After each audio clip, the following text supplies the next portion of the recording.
muchas ideas, muchas idas y vueltas. Tal cual. Así que bueno, me tocó en algún punto inaugurar este espacio, así que eso me pone muy feliz, especialmente acá en la universidad pública, con todo lo que esto simboliza. Y me parece como punto de partida interesante que venía hablando Astor justamente sobre la experiencia radial y los consumos culturales. Y entonces cuando pensamos en eso, cuando pensamos en la radio, por ahí a las generaciones más jóvenes, y yo uso el plural de la primera, pero por ahí como Astor tengo lo propio, la verdad es que muchas veces como consumidores, bueno, buscamos estímulos y verdaderamente todas las transformaciones tecnológicas que han protagonizado en los últimos años nos dan muchas oportunidades de encontrar estímulos. Tenemos estímulos visuales, sonoros, la posibilidad de interactuar, reaccionar, ¿no? Tenemos los emojis que nos facilitan mucho la vida. Y todo es inmediato y todo es fácil, extremadamente fácil. Sin embargo, no necesariamente toda esa abundancia de posibilidades se traduce a una calidad de experiencia. Y es entonces ahí donde, por ejemplo, cuestiones como la alfabetización mediática nos ayuda mucho, porque entender el fenómeno de la comunicación como un ida y vuelta es muy importante y es una forma en la cual podemos desplazarnos de este lugar de consumo que, ¿dónde lo usamos generalmente? ¿Qué es un consumidor? Un consumidor es un cliente en una góndola. Sí. Es una palabra industrial de la distribución de bienes y servicios. Y la eligen muchas veces quienes, están en la cumbre de esta pirámide comercial. Pero desde el lugar de audiencias y también desde el lugar muchas veces de prosumidores, donde muchas veces también generamos, no solamente vemos o interactuamos con, tenemos esta oportunidad. Bien. Me gusta la palabra prosumidores. Me gusta. Sí. Bueno, entonces, ¿querés contarnos de qué va la columna del día de hoy? O bueno, primero de qué van las columnas de Digitalmente, por ahí en breves palabras, y la columna del día de hoy, ¿qué temática específicamente vas a tratar? Bien, un poco en línea con lo que se venía hablando sobre el tema de la precarización y tomando el punto de partida de la entrevista con Astor, que creo que estuvo bastante sabrosa. Y entendiendo la precarización como un concepto en sí mismo al que le tenemos que por ahí brindar un poco de resistencia. A veces lo damos muy por sentado. Si buscamos la definición de precario, nos vamos a encontrar con varios sinónimos, entre esos efímero, es decir, algo que no va a durar en el tiempo, algo insuficiente, frágil.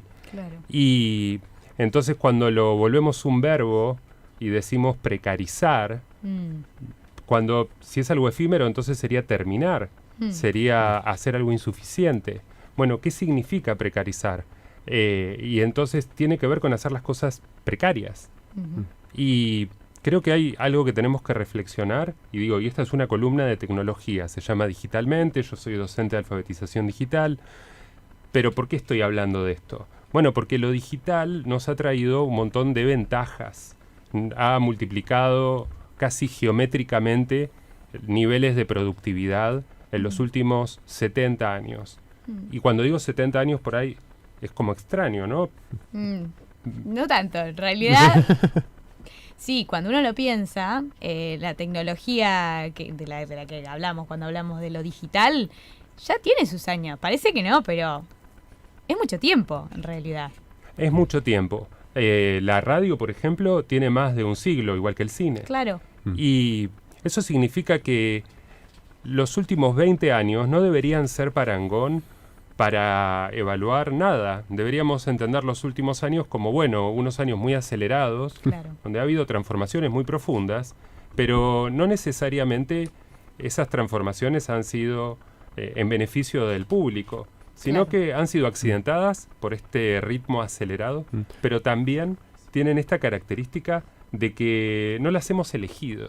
Claro, además de que como son tan, entre comillas, nuevas algunas, no sabemos los efectos a largo plazo. Entonces estamos medio como que yendo un poco a tientas a ver qué pasa. Sí, también un poco por la rapidez con la que se dan, como estabas diciendo, en el último tiempo. Por ahí, antes, es como que uno podía ver los cambios Y ahora no, de repente, pum, apareció esto y apareció el otro y se dejó de usar esto y empezó a usarse el otro, ¿no? Como que... Ya, Sí. Y uno piensa, por ejemplo, si en la época de Madame Curie se usaba el radio para todos, que al final terminó siendo todo súper tóxico, ¿qué estaremos haciendo ahora que en un futuro diremos qué locos que eran en esa época? Bueno, ahí es donde se pone interesante, porque estas sensaciones que estamos teniendo en 2024, bueno, no son muy diferentes de las que se tenían hace 100 años, y un poquito más también, porque ¿qué pasaba hace 100 años? Hace 100 años, poquito más de 100 años, bueno, se declaraba la Primera Guerra Mundial, y antes, a principio del siglo pasado, había una sensación de optimismo, porque había un desarrollo industrial enorme, que entonces era promisorio y había posibilidades nuevas, y entonces... el progreso infinito. El progreso infinito, ¿no? Todo eso que se denomina positivismo en la academia. Ahí está.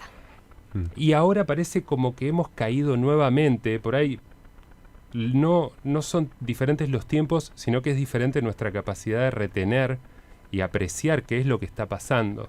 Y entonces, de alguna manera, la precarización como fenómeno es un fenómeno que ha sucedido en paralelo con esta aceleración de la transformación digital. La premisa entonces de esta columna de Digitalmente, que traigo a este espacio cooperativo, autogestivo, vamos a decir, no rentado, porque todas las personas que estamos acá, ninguna está cobrando por esto, y no necesariamente es lo mejor. De hecho, si alguien quiere aportar, Les es dejamos más que cafecito. bienvenido. Pero nos habla de lo complejo y lo diverso que es este fenómeno, y la importancia de que volvamos a humanizarlo, porque si no terminamos hablando de tecnologías y confundiendo verdaderamente qué función tienen que cumplir. ¿De qué hablamos cuando hablamos de transformación digital? ¿De qué hablamos cuando hablamos de productividad? Si al final ahora pasamos de escasez de información a una saturación, y ahora si yo quiero enterarme qué es lo que está pasando, bueno, tengo que incorporar un montón de mecanismos defensivos para saber reconocer qué información es desinformación, qué información es tendenciosa en una tendencia negativa, si la pienso desde mis intereses, y otro montón de estrategias defensivas que tengo que adoptar como público, como audiencia, porque si no voy a ser manipulado. Y sobre todo, estamos en una transición histórica donde mucha de esta manipulación, mucha de esta intervención va a ser sintética. Es decir, antes teníamos operadores mediáticos que, como citaba Astor, replican lo que otros operadores mediáticos de la capital producen, o bueno, les dicen decí esto, y entonces ellos lo dicen. Ellos no trabajan autogestivamente y sí son rentados, no sabemos cuánto les pagan, es muy extraño. Pero hoy día nos va a pasar cada vez más, y esto por ahí la gente que juega videojuegos lo conoce, hay algo que se llaman personajes no humanos. Los NPCs. Y los NPCs ahora van a estar en todos lados. Vamos a tener panelistas NPCs. Sí, también los bots, con la inteligencia artificial, ahora esto que se está buscando el reemplazo con la inteligencia artificial y todo es siniestro. Y la verdad es que nos vamos a encontrar en escenarios donde no vamos a saber distinguir Tal ante cual. ciertos discursos, bueno, ¿eso está siendo pronunciado por una persona o está siendo pronunciado por un sintético? Que pasó un montón, justamente en las elecciones del año pasado estuvieron los deepfakes, estuvieron por todos lados de los dos bandos, era deepfake, IA con esto, IA con lo otro, con voces, con todo, era terrible. No.